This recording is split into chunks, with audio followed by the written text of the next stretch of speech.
Korang, aku bosan lah kelas matematik depan ni. Apa kata kita kontak kelas nak tak? Ha? Kau serius lah Lisa? Aku ikut je, tapi jangan bagi kantoi. Ponteng? Best juga. Apa kata kita lepak dekat belakang padah? Takutlah nanti kalau kita tangkap macam mana? Habislah kita. Alah, relax lah. Aku dah plan dah awal-awal. Nanti kita keluar lah seorang-seorang. Ya, aku takutlah. Aku marah nanti. Alah, kita mesti ada cabaran.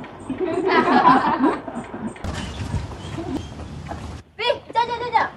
Korang dah plan ke macam mana nak kontes korang nanti? Okey, apa kata bagi Sofia keluar dulu? Aku cakap aku nak ke tandas. Aku kedua, pura-pura sakit perut. Aku last. Cakap apa nak cari Lisa? Aku cover je lah. Bagus. Kalau cikgu datang, kata je kita keluar sekejap. Okey? Okey.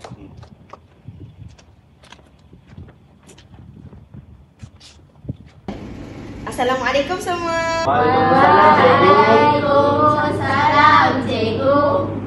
Korang dah study ke yang minggu lepas cikgu suruh? Dah, cikgu. Saja apa, cikgu? Buat apa? Okey, saya bagi korang 5 minit untuk ulang kaji. Okey, cikgu. Agak malas lah. Cikgu, saya nak ke tandas sekejap. Boleh cepat sikit.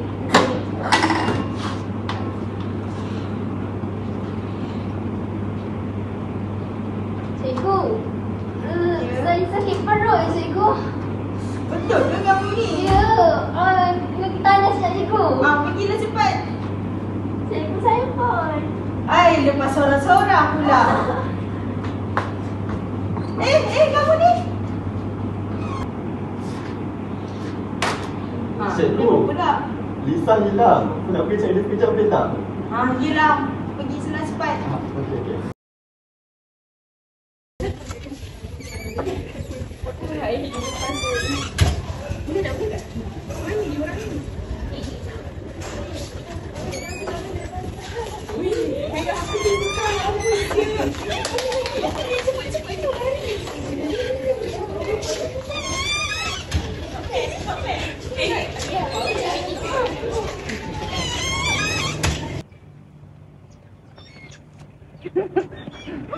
Akhirnya kita berjaya. Masa tu main Uno. Gila lah kau main. Aku bawa snack. Jom pergi makan. Jom.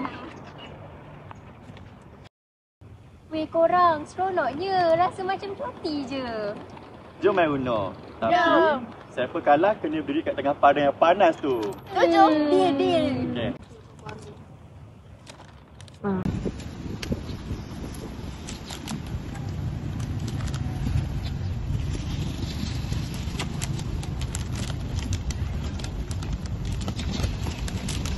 Siapa start dulu? Aku. Okay.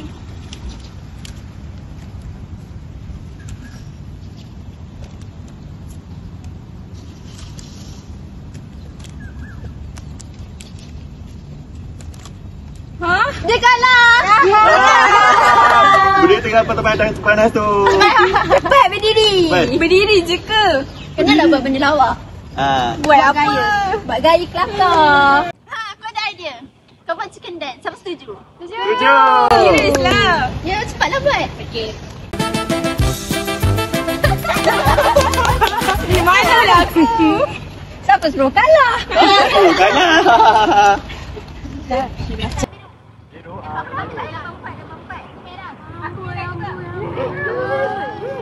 Apa korang buat ni? Cikgu sebenarnya kita orang study group. Study group? Main Uno? Bagus betul. Cikgu, sekali ni je. Lepas ni kami janji tak buat lagi dah. Tak ada. Korang semua ikut saya ke bilik guru sekarang. Alah. Jomlah Mati korang. kita. Ada dah.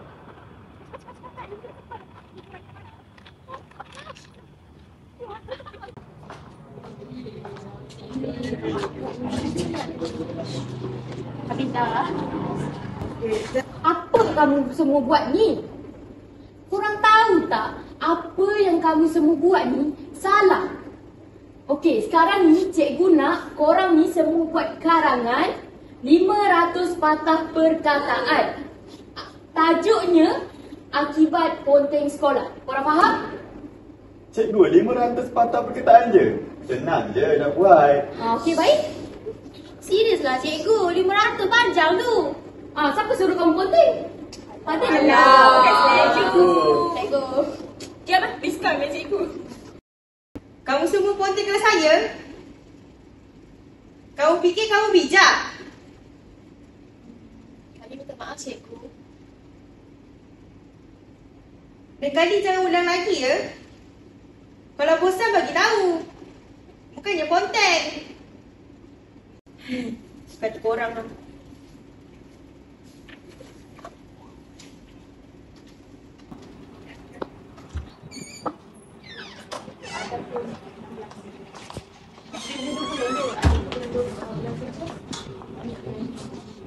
Weh, aku rasa serba salah lah.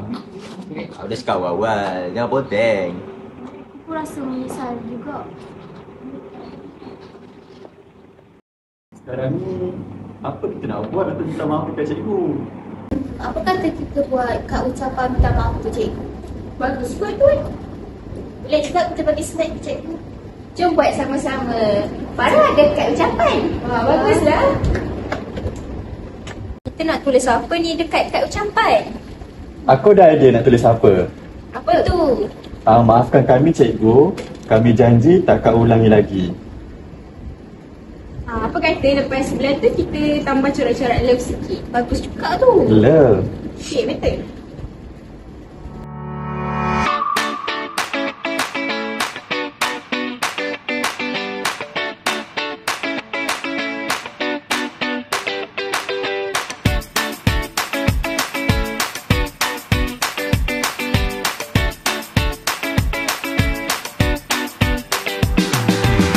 Weh, dah siap? Dah okey ke ayat ni? Mungkin je. Okey je. Lepas ni belajar betul-betul. Okey. Okey.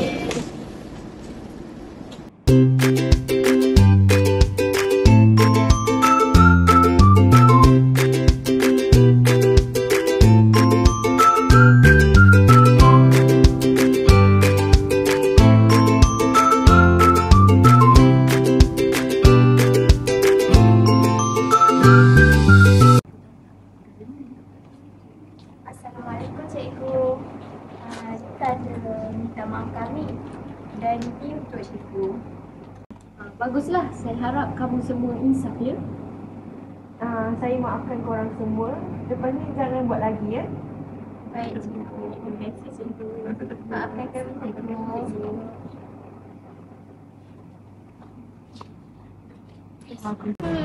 Ponteng sekolah tak best pun. Kena marah je. Pula, lepas ni jangan ponteng dah. Kita main Uno kat rumah je lah. Oh ya ke? Nak join boleh? Boleh. Okay, lepas kita main Uno, lepas ni korang kena ikut aku masuk kelas. Okey. Kita janji tak kumpul lagi. Janji. Sudah masuk kelas.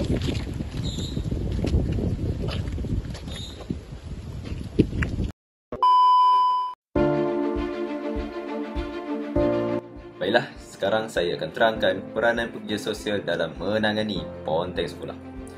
Ponteng sekolah bukan sekadar isu pelajar tak datang kelas, tapi sebenarnya tanda ada masalah lebih besar. Mungkin tekanan belajar, mungkin masalah di rumah. Sebab tu peranan pekerja sosial sangat penting. Jom kita tengok peranan pekerja sosial. Yang pertama, pekerja sosial, intervensi kaunseling dan terapi keluarga. Menurut Prof. Frank Brenner 1979, perkembangan pelajar sangat dipengaruhi oleh persekitaran mereka, termasuk keluarga dan rakan. Jadi, pekerja sosial bantu melalui kaunseling individu dan berkumpulan. Mereka gali punca pelajar ponteng, tekanan akademik, pengaruh rakan, konflik keluarga. Pekerja sosial juga menjalankan terapi keluarga untuk eratkan semula komunikasi antara ibu bapa dan anak. Bila suasana rumah lebih harmoni, pelajar pun lebih stabil dan bermotivasi ke sekolah. Yang kedua, peranan pekerja sosial adalah penghubung antara sekolah, keluarga dan komuniti. Berdasarkan Epstein 2001, kerjasama antara sekolah, ibu bapa dan komuniti amat penting. Di sinilah pekerja sosial bertindak sebagai orang tengah. Mereka duduk semeja dengan guru dan ibu bapa untuk berbincang prestasi dan kehadiran pelajar. Mereka juga libatkan pihak luar, contohnya NGO atau komuniti setempat, untuk wujudkan program sampingan macam kelas tuition, sukan atau aktiviti menarik. Sokongan menyeluruh macam ni bantu pelajar rasa lebih dihargai dan terlibat. Yang ketiga adalah program pembangunan diri pelajar. Mengikut kajian Durla et al. 2011, pelajar yang terlibat dalam program pembangunan diri menunjukkan peningkatan kehadiran dan prestasi. Jadi pekerja sosial akan merancang aktiviti macam bengkel, kemahiran sosial, kem motivasi atau aktiviti luar darjah.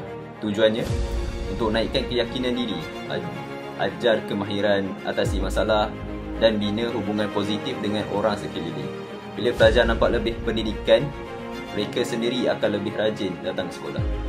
Jadi pekerja sosial ini bukan sekadar kaunselor, tetapi ejen perubahan.